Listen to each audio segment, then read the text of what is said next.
Yaguaí. Ahora bien, no podía ser sino allí. Yaguaí olfateó la piedra, un sólido bloque de mineral de hierro, y dio una cautelosa vuelta en torno.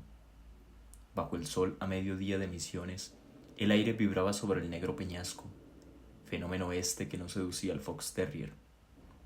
Allí abajo, sin embargo, estaba la lagartija.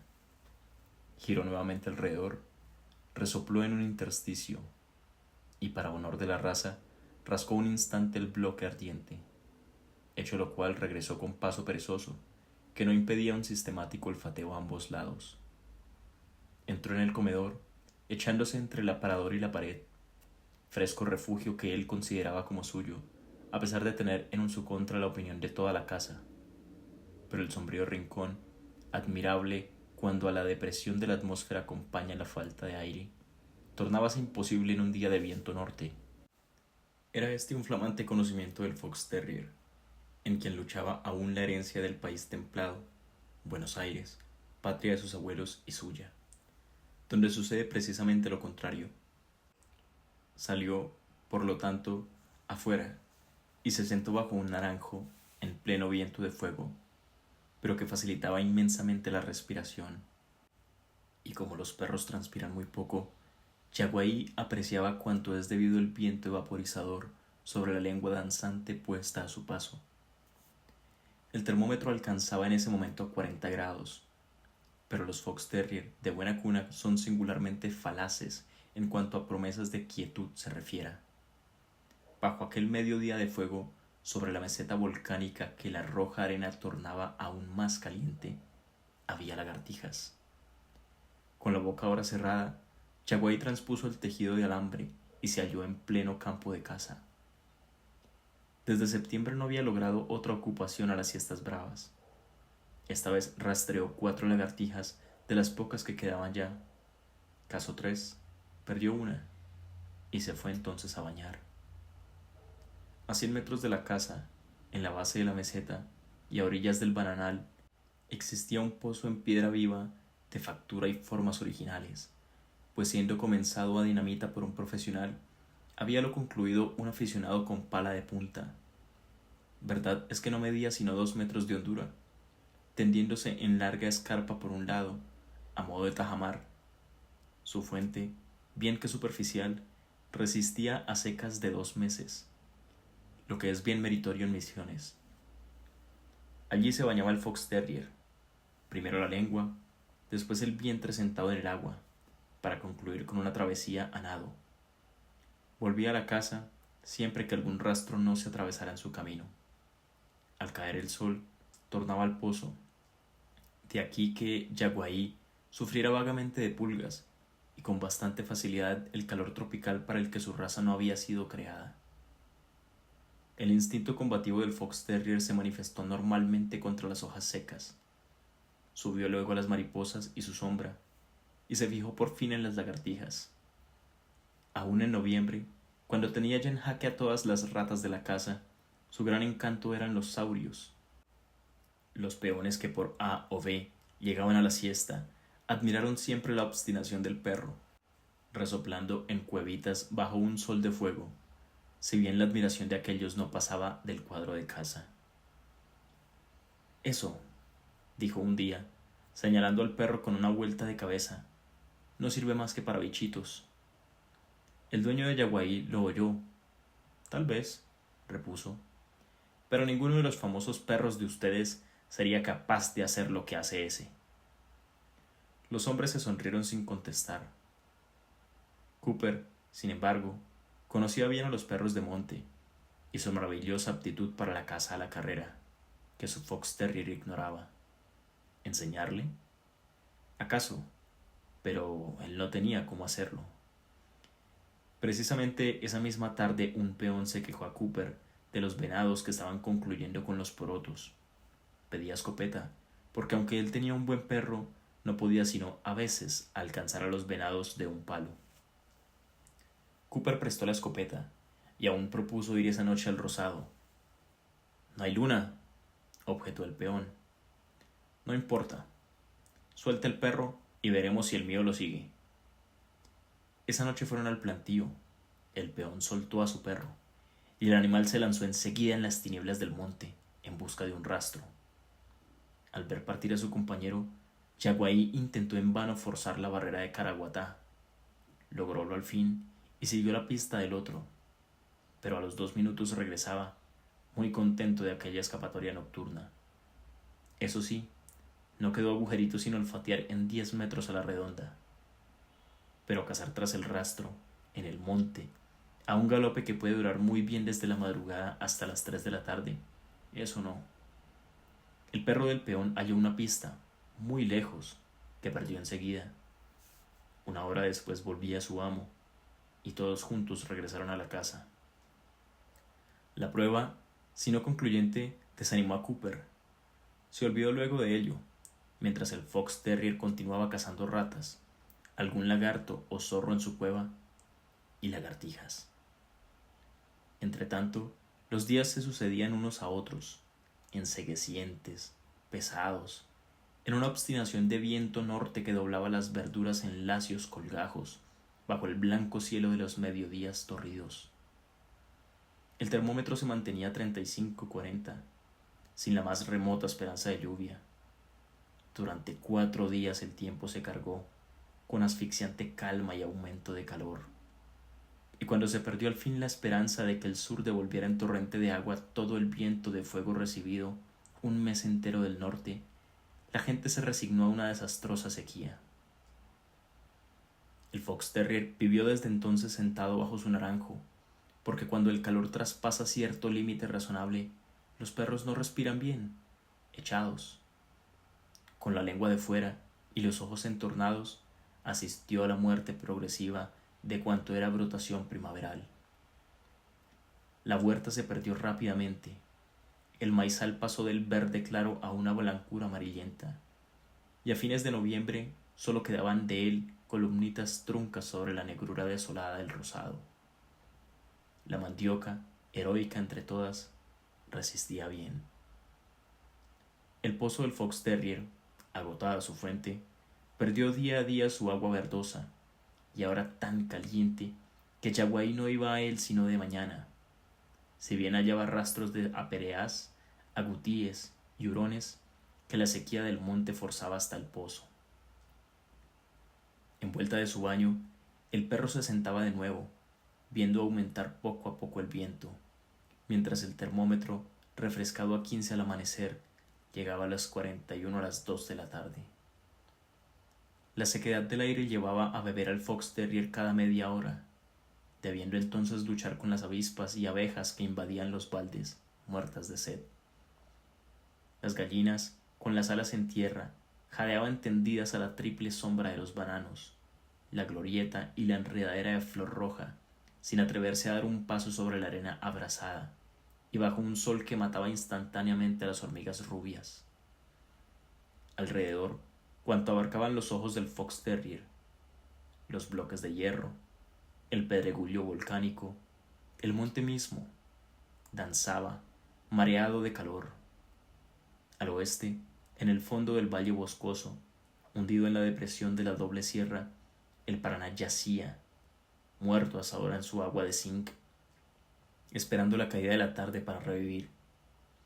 La atmósfera, entonces, ligeramente ahumada hasta esa hora, se velaba al horizonte en denso vapor, tras el cual el sol, cayendo sobre el río, sosteníase asfixiado en perfecto círculo de sangre, y mientras el viento cesaba por completo y en el aire aún abrasado, Yaguaí arrastraba por la meseta su diminuta mancha blanca. Las palmeras negras, recortándose inmóviles sobre el río cuajado en rubí, infundían en el paisaje una sensación de lujoso y sombrío oasis. Los días se sucedían iguales. El pozo del fox terrier se secó, y las asperezas de la vida, que hasta entonces evitaron a Yaguaí, comenzaron para él esa misma tarde. Desde tiempo atrás el perrito blanco había sido muy solicitado por un amigo de Cooper, hombre de selva, cuyos muchos ratos perdidos se pasaban en el monte tras los tatetos. Tenía 3 perros magníficos para esta casa, aunque muy inclinados a arrastrar coatíes, lo que envolviendo una pérdida de tiempo para el cazador, constituye también la posibilidad de un desastre, pues la dentellada de un coatí degüella fundamentalmente al perro que no supo cogerlo. Fragoso, habiendo visto un día trabajar al fox terrier en un asunto de Irara, a la que Yaguaí forzó a estarse definitivamente quieta, dedujo que un perrito que tenía ese talento especial para morder justamente entre la cruz y pescuezo no era un perro cualquiera, por más corta que tuviera la cola. Por lo que instó repetidas veces a Cooper a que le prestara a Yaguaí. «Yo te lo voy a enseñar bien a usted, patrón», le decía. «¿Tiene tiempo?», respondía Cooper. Pero en esos días de abrumadores, la visita de Fragoso avivando el recuerdo de aquello, Cooper le entregó a su perro a fin de que le enseñara a correr. Corrió, sin duda, mucho más de lo que hubiera deseado el mismo Cooper. Fragoso vivía en la margen izquierda del Yabebirí y había plantado en octubre un mandiocal que no producía aún, y media hectárea de maíz y porotos, totalmente perdida. Esto último, específico para el cazador, tenía para Yaguaí muy poca importancia, trastornándole en cambio la nueva alimentación.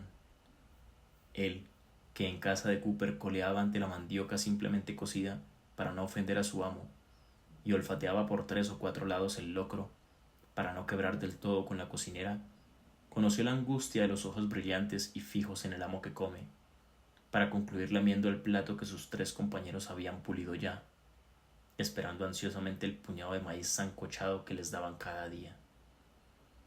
Los 3 perros salían de noche a cazar por su cuenta, maniobra esta que entraba en el sistema educacional del cazador, pero el hambre, que llevaba a aquellos naturalmente al monte a rastrear para comer, inmovilizaba al fox terrier en el rancho, único lugar del mundo donde podía hallar comida.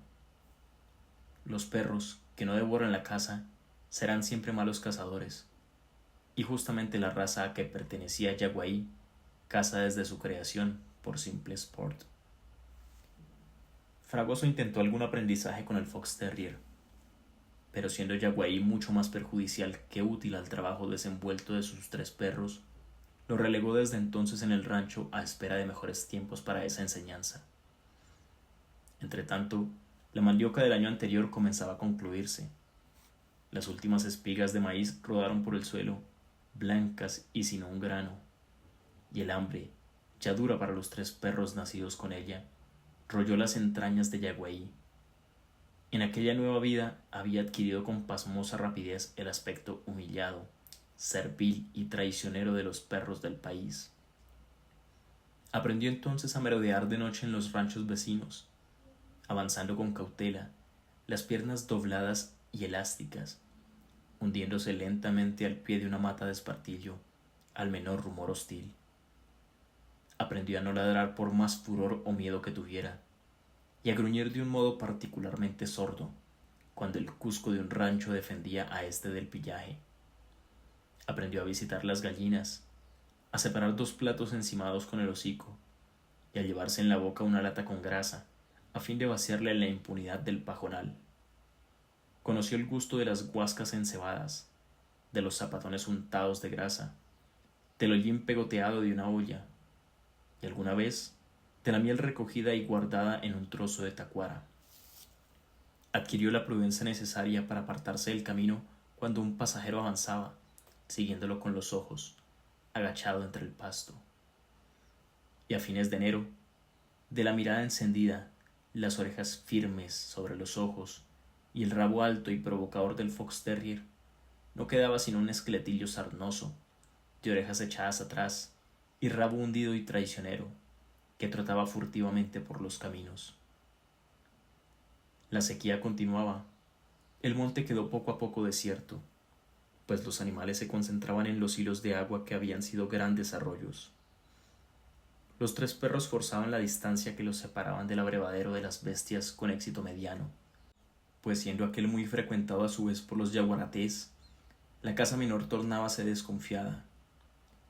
Fragoso, preocupado con la ruina del rozado y con nuevos disgustos con el propietario de la tierra, no tenía humor para cazar, ni aun por hambre, y la situación amenazaba así tornarse muy crítica, cuando una circunstancia fortuita trajo un poco de alimento a la lamentable jauría.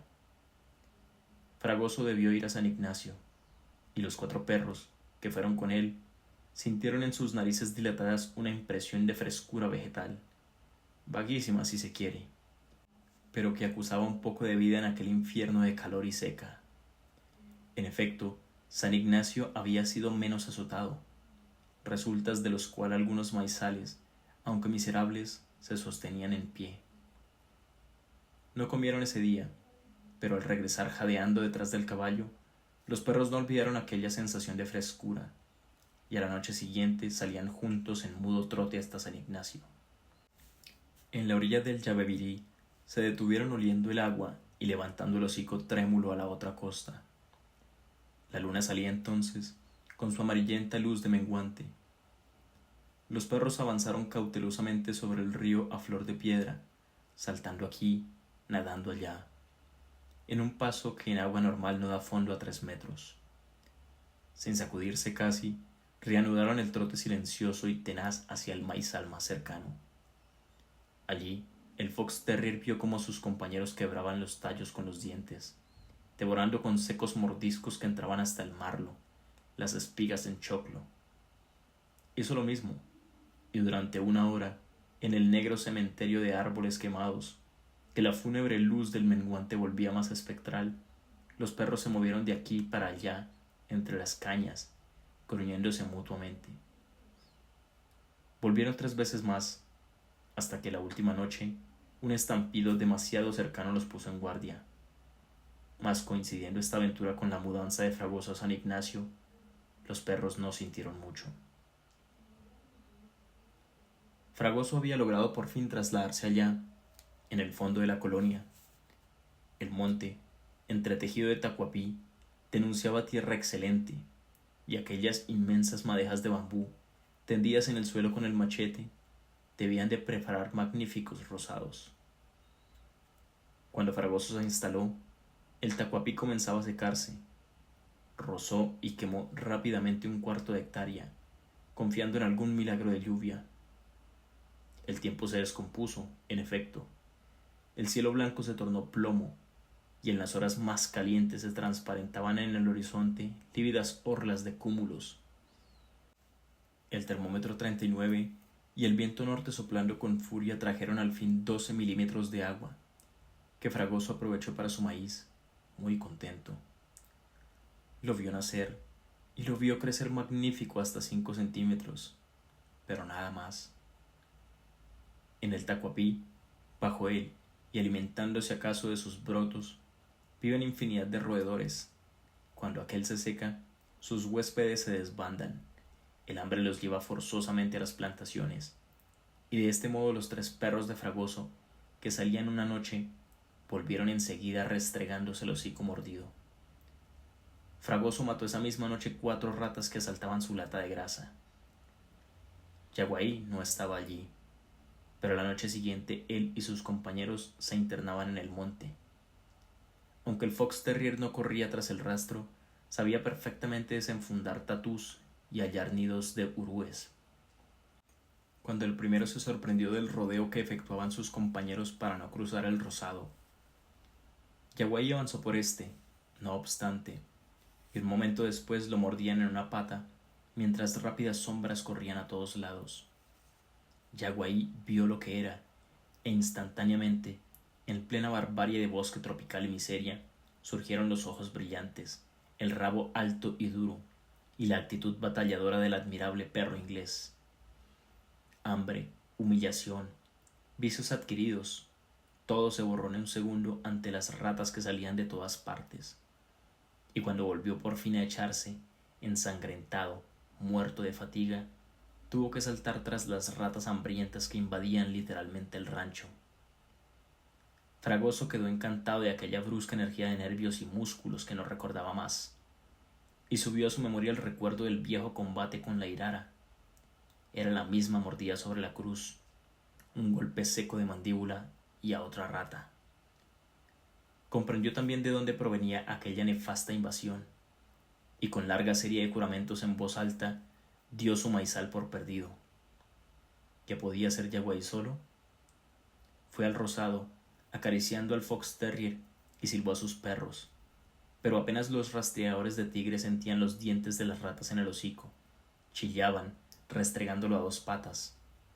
Fragoso y Yaguaí hicieron solos el gasto de la jornada, y si el primero sacó de ella la muñeca dolorida, el segundo echaba al respirar burbujas sanguinolentas por la nariz.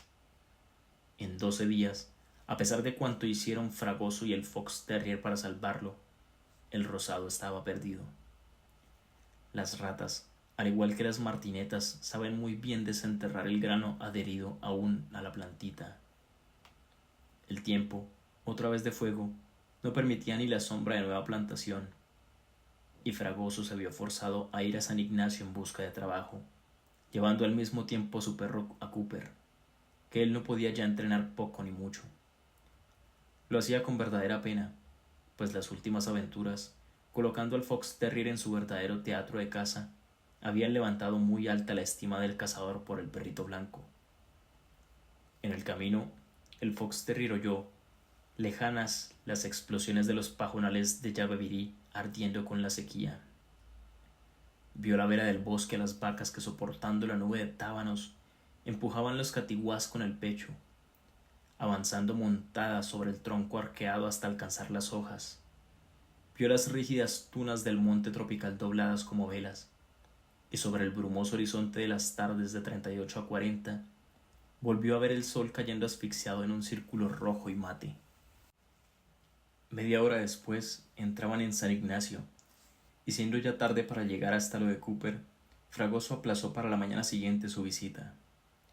Los tres perros, aunque muertos de hambre, no se aventuraron mucho a merodear en un país desconocido, con excepción de Yaguaí, al que el recuerdo bruscamente despierto de las viejas carreras delante del caballo de Cooper llevaba en línea recta a casa de su amo.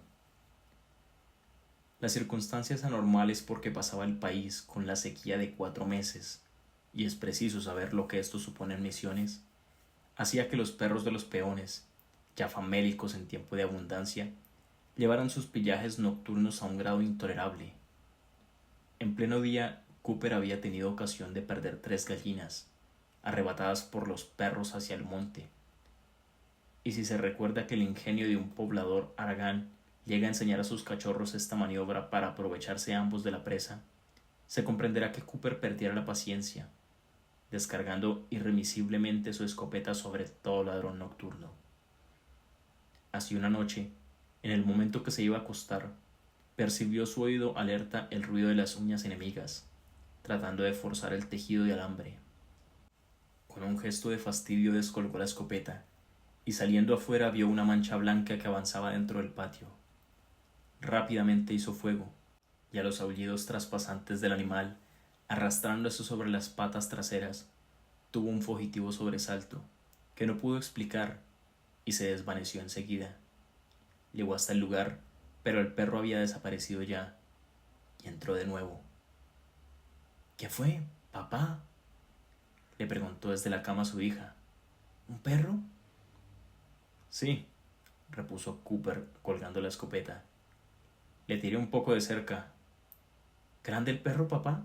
No, chico. Pasó un momento. Pobre Yaguaí, prosiguió Julia. ¿Cómo estará? Súbitamente Cooper recordó la impresión sufrida al oír aullar al perro. Algo de su Yaguaí había allí, pero pensando también en cuán remota era esa probabilidad, se durmió. Fue a la mañana siguiente, muy temprano, cuando Cooper, siguiendo el rastro de sangre, halló a Yaguaí muerto al borde del pozo del bananal. De pésimo humor volvió a su casa, y la primera pregunta de Julia fue por el perro chico. ¿Murió, papá? Sí, allá en el pozo. Es Yaguaí. Cogió la pala y, seguido de sus 2 hijos consternados, fue al pozo. Julia, después de mirar un momento inmóvil, se acercó despacio a sollozar junto al pantalón de Cooper. ¿Qué hiciste, papá? No sabía, chiquita. Apártate un momento. En el bananal enterró a su perro, apisonó la tierra encima y regresó profundamente disgustado, llevando de la mano a sus 2 chicos que lloraban despacio para que su padre no lo sintiera.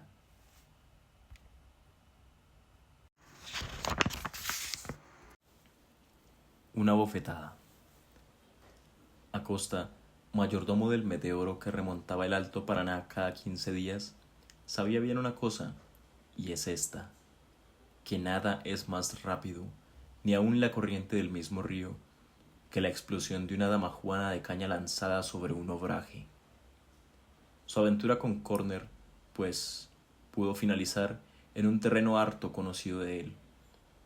Por regla absoluta, con una sola excepción, que es ley en el Alto Paraná, en los obrajes no se permite caña.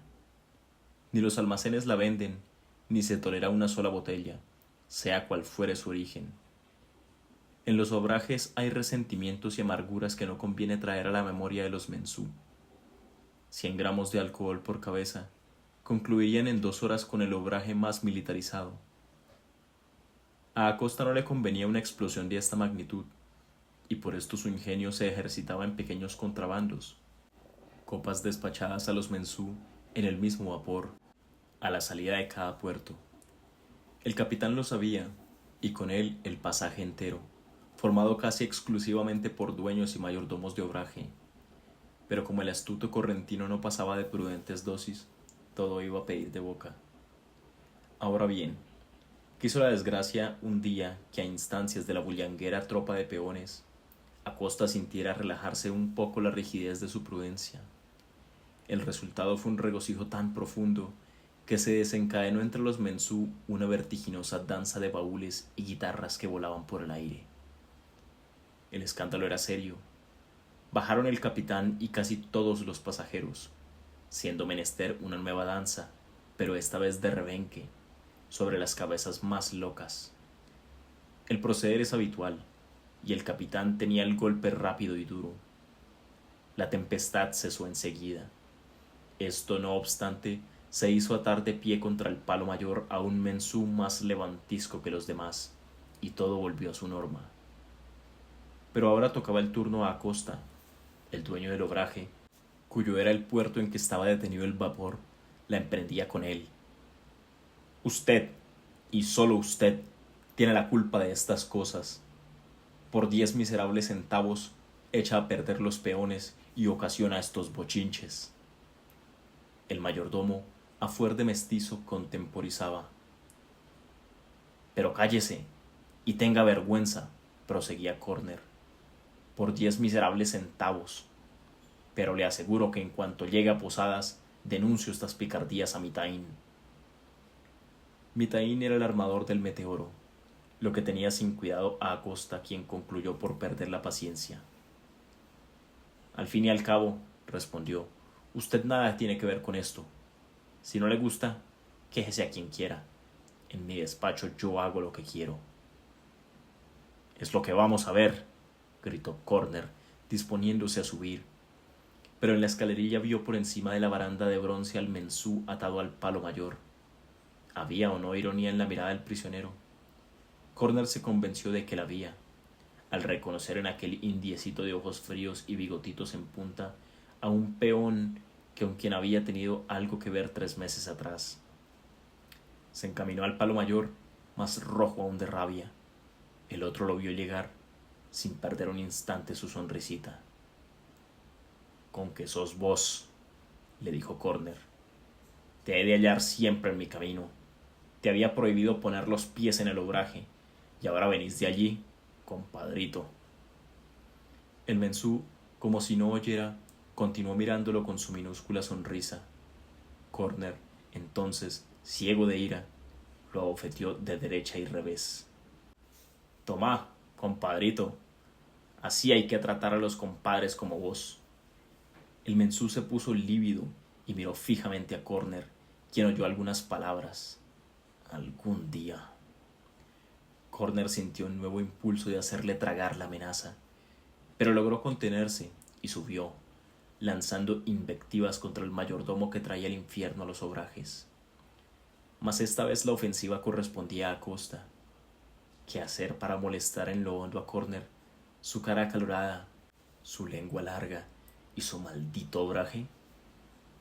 No tardó en hallar el medio. Desde el siguiente viaje de su vida, tuvo buen cuidado de surtir a escondidas a los peones que bajaban en Puerto Profundidad, el puerto de Corner, de una o dos damajuanas de caña.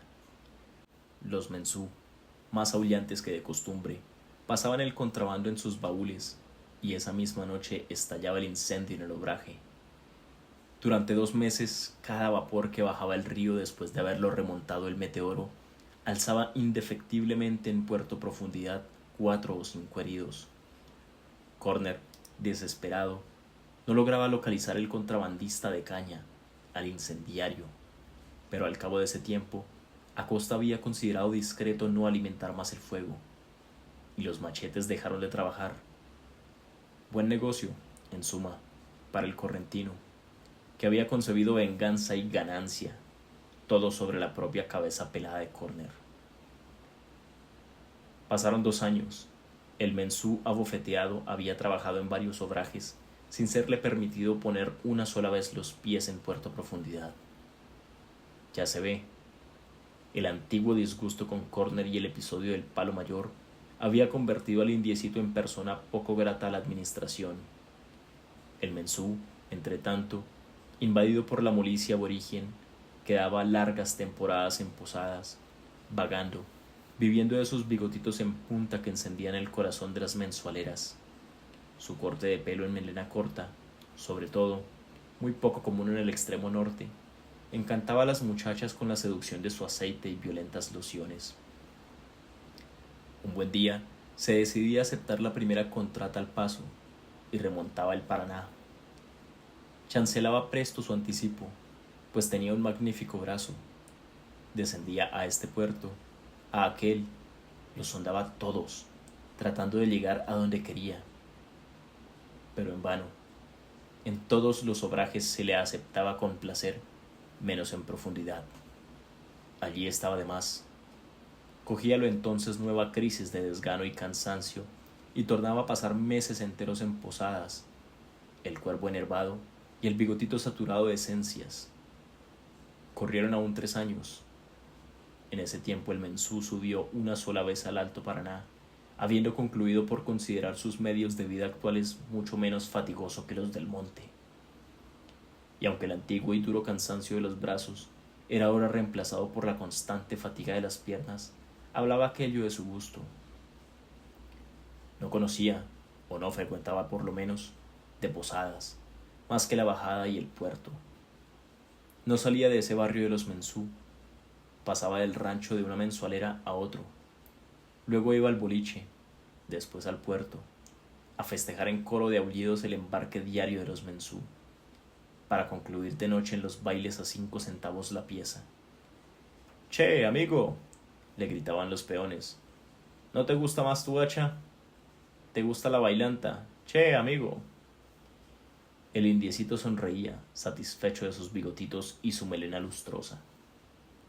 Un día, sin embargo, levantó vivamente la cabeza y la volvió, toda oídos, a los conchavadores que ofrecían espléndidos anticipos a una tropa de mensús recién desembarcados. Se trataba del arriendo de Puerto Cabriúba, casi en los altos del Guaira, por la empresa que regentaba Corner. Había allí mucha madera en barranca y se precisaba gente. Buen jornal y un poco de caña, ya se sabe. 3 días después, los mismos mensús que acababan de bajar extenuados por 9 meses de obraje, tornaban a subir, después de haber derrochado fantástica y brutalmente en 48 horas 200 pesos de anticipo. No fue poca la sorpresa de los peones al ver al buen mozo entre ellos. «Opama, la fiesta! Che, amigo», le gritaban. «Otra vez la hacha. Añam». Llegaron a Puerto Cabriúba y desde esa misma tarde su cuadrilla fue destinada a las jangadas. Pasó, por consiguiente, 2 meses trabajando bajo un sol de fuego, tumbando vigas desde lo alto de la barranca al río, a punta de palanca, en esfuerzos congestivos que tendían como alambres los tendones del cuello a los 7 mensús enfilados. Luego el trabajo en el río, a nado, con 20 brazas de agua bajo los pies, juntando los troncos, remolcándolos inmovilizados en los cabezales de las vigas horas enteras, con la cabeza y los brazos únicamente fuera del agua. Al cabo de 4, 6 horas, el hombre trepa a la jangada, se le iza, mejor dicho, pues está helado. No es extraño, pues, que la administración tenga siempre reservado un poco de caña para estos casos, los únicos en que se infringe la ley. El hombre toma una copa y vuelve otra vez al agua. El mensú tuvo así su parte en este rudo quehacer, y bajó con la inmensa Almadía hasta Puerto Profundidad. Nuestro hombre había contado con esto para que se le permitiera bajar en el puerto. En efecto, en la comisaría del obraje, o no se le reconoció, o se hizo la vista gorda en razón de la urgencia del trabajo. Lo cierto es que recibida la jangada, se le encomendó al mensú, conjuntamente con 3 peones, la conducción de una recua de mulas a la carrería, varias leguas adentro. No pedía otra cosa el mensú, que salió a la mañana siguiente, arreando su tropilla por la picada maestra. Hacía ese día mucho calor. Entre la doble muralla de bosque, el camino rojo deslumbraba de sol. El silencio de la selva a esa hora parecía aumentar la mareante vibración del aire sobre la arena volcánica. Ni un soplo de aire, ni un pío de pájaro. Bajo el sol a plomo que enmudecía las chicharras, la tropilla aureolada de tábanos avanzaba monótonamente por la picada cabizbaja de modorra y luz. A la una los peones hicieron alto para tomar mate. Un momento después divisaban a su patrón que avanzaba hacia ellos por la picada. Venía solo, a caballo, con su gran casco de pita. Corner se detuvo, hizo 2 o 3 preguntas al peón más inmediato, y recién entonces reconoció al indiecito, doblado sobre la pava de agua. El rostro sudoroso de Corner enrojeció un punto más y se irguió en los estribos. Vos, ¿qué haces aquí?, le gritó furioso. El indiecito se incorporó sin prisa. Parece que no sabe saludar a la gente, contestó avanzando hacia su patrón. Corner sacó el revólver e hizo fuego. El tiro tuvo tiempo de salir, pero a la loca. Un revés de machete había lanzado al aire el revólver, con el índice adherido al gatillo. Un instante después, Corner estaba por tierra, con el indiecito encima. Los peones habían quedado inmóviles, ostensiblemente ganados por la audacia de su compañero. «¡Sigan ustedes!», les gritó este con voz ahogada sin volver la cabeza. Los otros prosiguieron su deber, que era para ellos arrear las mulas según lo ordenado, y la tropilla se perdió en la picada. El mensú, entonces, siempre conteniendo a Corner contra el suelo, tiró lejos el cuchillo de éste, y de un salto se puso de pie. Tenía en la mano el rebenque de su patrón, de cuero de anta. «Levántate», le dijo. Corner tornó a levantarse. «Ahora camina». Y como Corner, enloquecido de indignación, iniciara otro ataque, el rebenque, con un seco y terrible golpe, cayó sobre su espalda. «¡Camina!». Corner caminó.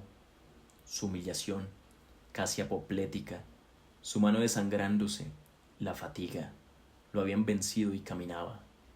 A ratos, sin embargo, la intensidad de su afrenta deteníalo como un huracán de amenazas. Pero el mensú no parecía oír. El látigo caía de nuevo, terrible, sobre su nuca. «¡Camina!». Iban solos por la picada, rumbo al río, en silenciosa pareja. El mensú un poco detrás. El sol quemaba la cabeza, las botas, los pies. Igual silencio que en la mañana, diluido en el mismo vago zumbido de la selva letargada. Solo de vez en cuando sonaba el restallido del rebenque sobre la espalda de Corner. «¡Camina!».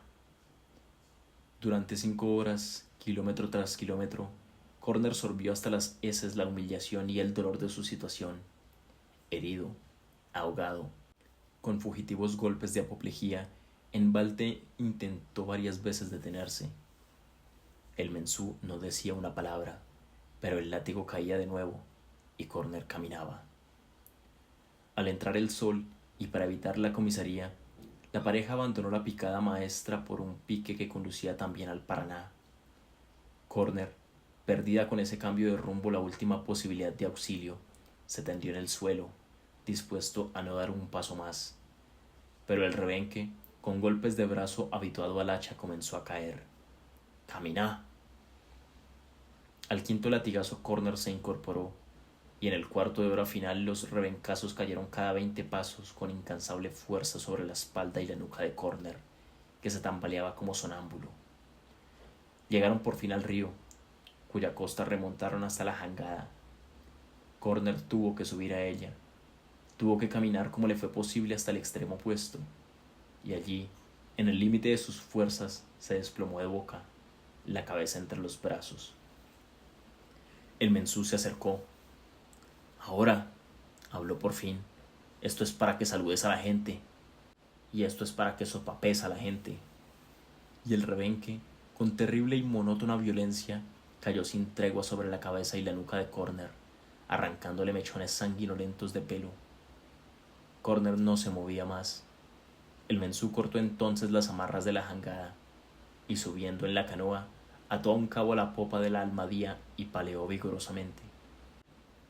Por leve que fuera la tracción sobre la inmensa mole de vigas, el esfuerzo inicial bastó. La jangada viró insensiblemente, entró en la corriente, y el hombre cortó entonces el cabo. El sol había entrado hacía rato. El ambiente, calcinado 2 horas antes, tenía ahora una frescura y quietud fúnebres. Bajo el cielo aún verde, la jangada derivaba girando, entraba en la sombra transparente de la costa paraguaya, para resurgir de nuevo, solo una línea ya. El mensú derivaba también oblicuamente hacia el Brasil, donde debía permanecer hasta el fin de sus días. Voy a perder la bandera, murmuraba mientras se ataba un hilo en la muñeca fatigada, y con una fría mirada a la jangada que iba al desastre inevitable, concluyó entre los dientes: pero ese no va a sopapear a más nadie. Gringo de un aña, Nembuí.